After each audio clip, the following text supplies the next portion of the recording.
tady. Předně protečení kroky. Jasně. No tak Majo, ten chudák udělal to všechno, co si holka může přát. Co by měl ještě udělat?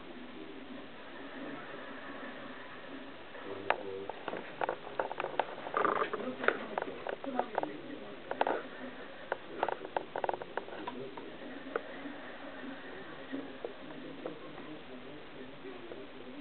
To nikdy nenecháš, víš?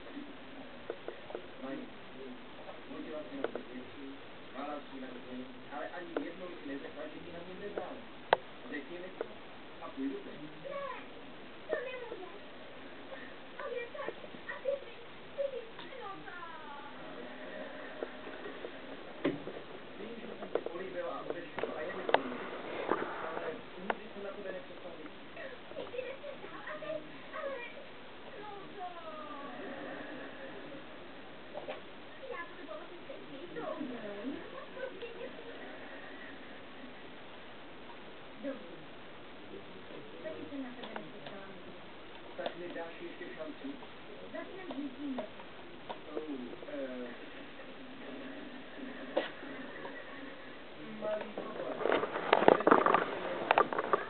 To je dobrý. Teda je to o trochu víc Ne. Víš, jde o to... Už máš domluvené rande, že jo?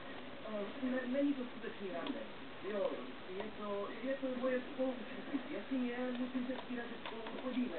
Kvůli tisku, ale nic to neznamená. Cokoliv řekneš, nikdy nic neznamená. Ty stejný pitomec, jakým jsi byl před 6 měsíci, akorát teď. Ty pitomec v bolesti hlavy. Ne, ale ne. Ne.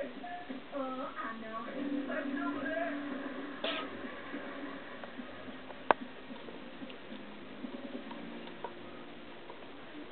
Je tady kuchna. Ano, to je. Můžu dostat láhev vody? Ano, to je. No, ano, můžu.